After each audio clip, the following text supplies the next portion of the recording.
Hey guys, welcome to my YouTube channel, or welcome back if you've been here before. My name is Liz and this is Let's Get Lizical, where we do everything card making. And today we're going to be playing with the Spellbinders Wise Owl die set. It's from Small Die of the Month, I think, in March. But usually after a couple months of them being out with the kit, they usually bring it out to like the general public kind of thing, which I was waiting for to see if they did, because I wasn't sure, and I was very excited because I really wanted this owl. I kept seeing videos and photos on Pinterest and everything with this owl, and it's absolutely adorable. So I had to have it. So it's good to know that they come out eventually. I do want the new slipper set as well. They're super cute. So maybe you'll see that in the future. But I decided to make two cards today. One of them I put together previously. The like Harry Potter looking owl I put together in a previous video where I asked you guys kind of like where I should go with the business and what kind of products you wanted to see, and then like as a craft and chat. And then for the gray one I put together off screen, just because this die does take quite a bit of time to cut and put together. And I'm not even sure if I'm putting the wings together, to be honest. I keep putting them together this way, but I feel like the bigger wing should be on the outside. But it's okay. It is what it is.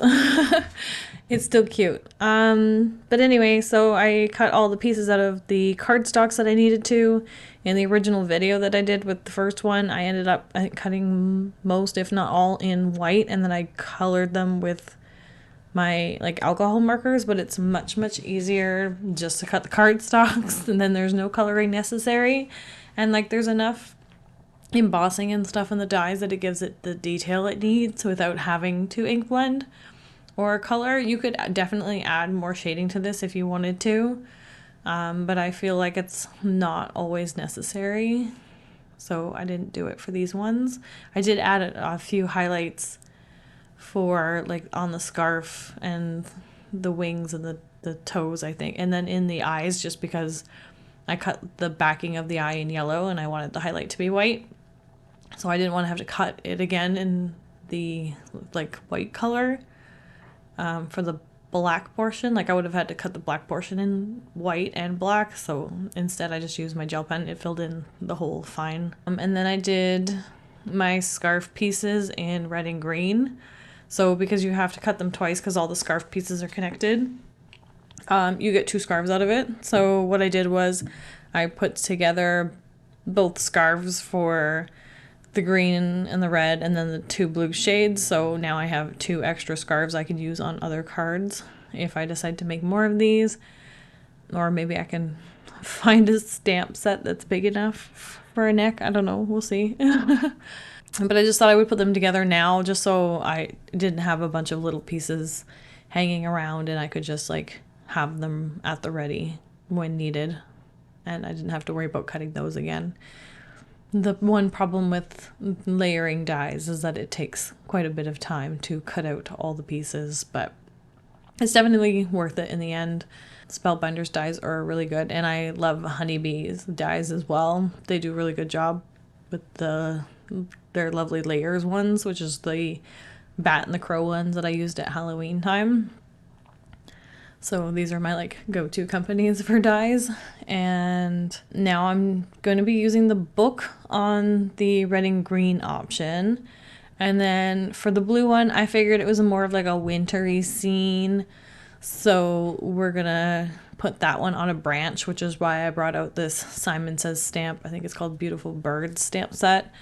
And I'm just going to use the branch from that for the owl to sit on, because I think that's the only stamp set I have with a branch on it.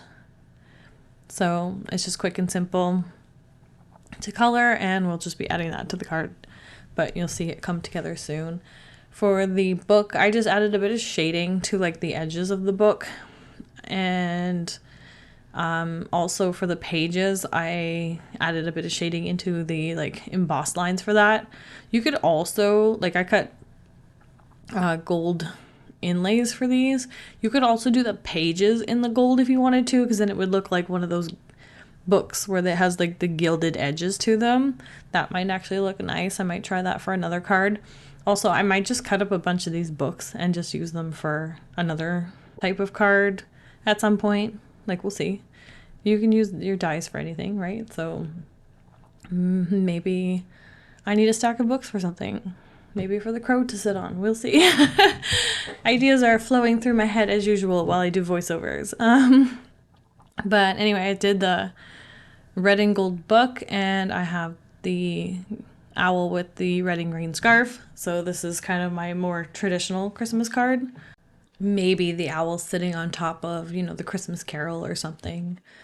And then I'm just like pulling this like foiled cardstock out of my stash. I don't remember where this came from. It was either a pack from the dollar store or it was a pack from Michael's. I feel like it was a pack from Michael's. It was like a big 12 by 12 pack. And it was like mixed in with like leafy patterns and stuff. But I bought this like years ago. So again, definitely not available, but you might be able to find something similar either in your stash or in another paper pad. I just wanted something that was gold tone-ish. Like, it didn't necessarily need the foil. I just thought that like the gold tones would look nice, especially since, you know, I have the gold in the book. The eyes are kind of like a golden yellow, and I've already got enough red on this card. So, you know, green would be my next option, but I decided to pull out this pattern paper instead. I think it worked well. I was thinking maybe I should have maybe done this in a landscape, but I don't know. I think it would works either way. I'm going to also add a Lawn Fawn sentiment with this, which I will heat emboss white on red. So I'm adding just like one more element of red, just kind of like draw your eye around the card, because I'll be putting it in the top left corner, and then you kind of come down to like the red on the scarf. Then you go down to the book when you're looking at this. So that was my thought process behind that. And I'm just adding the owl with a little bit of foam tape just to pop him up, give him a little bit of interest, and make it look like he's actually on top of the book with dimension. So since I just described the card, I'm gonna like fast forward this with some music, and then once it's done, I will come back and explain what I did with the next card.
Okay, this card is now done, so we're going to move on to the next one.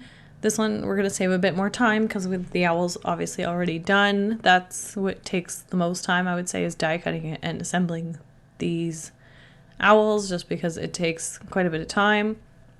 These two cards took me about 50 minutes for the two of them, but that was without die cutting, so including die cutting was probably like another 15 minutes. So it was about like just over an hour to make these two cards. And then actually assembling the other owl would have been like probably another 5 minutes on top of that. So yeah, it was about like an hour and 10 minutes maybe total for these two cards. But definitely worth it. Right now we're just going to color in the branch. And just like real quick, I'm just adding darker lines very, very gently. Like I let it barely touch the cardstock as I'm pulling it across. Like I let it kind of like bounce across the paper in a sense, very, very lightly, and then it gives you those thin veins of a tree. And I don't do them like straight following with the lines of the stamp. Like I kind of go into it so it kind of like looks twisty. So I go bottom to top on an angle and just do that repeatedly.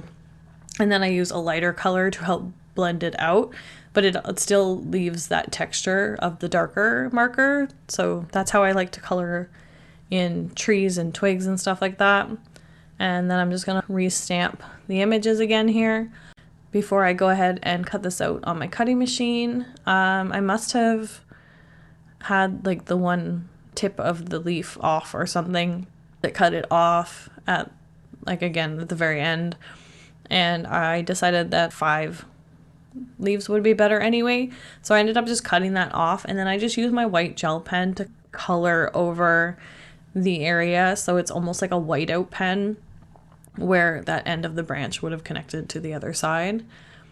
And with this one, once I'm done the background, which I'm going to splatter a little too messily with some acrylic paint, I think I watered it down. This is my first attempt. I don't remember why I wiped it off and then started over, but I did. I just kind of like sped up through that and cut it out. But I'm using my new splat box because I bought a splat box. I should have stuck with this method here, just like tapping it a little bit, but not on the acrylic block. I ended up starting like to get like splatter lines here. You can see that it's kind of like dribbling down towards the bottom. I didn't want to have to like start over or anything, or even flip this over and do it again. So I just like left it as is, and it doesn't bother me that much. I'm going to put the branch towards the bottom area anyway, so it'll help cover up some of it. And then I think I add a few gems as well to this card, so it helps cover up some of the areas. But I'm just going to glue this directly to the card base, and then I'm going to glue the branch down. And then once that's glued down, we're just going to pick a coordinating marker that matches with the cardstock and color around it, because again, because the owl didn't have any white outlines or anything on it, it just kind of looked a little off. So I decided to color in that white border like I did on the Santa video the other day and just help it kind of like blend into the background, but I still didn't have to like fussy cut this out along the lines. If you have the die, cut it out with the die. If you have a cutting machine, use your cutting machine, and then just color around it to help blend it in. It's not going to be a perfect match, but it's going to be close enough. Like I'm sure you have a color that matches closely, and if not, maybe next time you make an order, you invest in one. So same as the other card, I'm just going to pop up the owl on some foam tape and then adhere this to the card just sitting on the branch there. And then once that's done, I'm going to use a sentiment from the same Lawn Fawn set as I did for the last one and stamp it directly to the card. I end up doing that with just, regular black ink. And I placed it around where the owl was sitting, just making sure that I didn't get any ink around the sentiment on my Misty in case, because obviously I don't want to get to the end of a card and then smear ink all over it and have to start again. I've done that and it's not fun. Although it is paper, it is a little frustrating, especially when you're doing it with something as intricate as like layered dies and stuff, especially if you're going to be ink blending. So once the sentiment's on, I'm just going to throw a few clear confetti bits on here and this card is done. Thanks again for joining me, guys. I do have a few more Christmas videos to come out before Christmas, but they're probably most likely be, inspiration for next year, as it will be December by the time that those come out. But, something to keep in mind and something to keep going for the month of December. And after that, I'll have a year end where I let you know where I've come, where I'm going, what's happening, and, whatnot on the channel. So make sure you stay tuned for that. If you like this video, please give it a thumbs up, comment down below and let me know your thoughts. If you haven't already subscribed to my channel, please subscribe because I'd love to have you here, and make sure you hit that notification bell so you don't miss any future content. And I will continue to post on my Instagram and Facebook right up until Christmas Day with more inspiration, so be sure to follow me there at Let's Get Lizical is my handle everywhere. And until next time, thanks. Bye.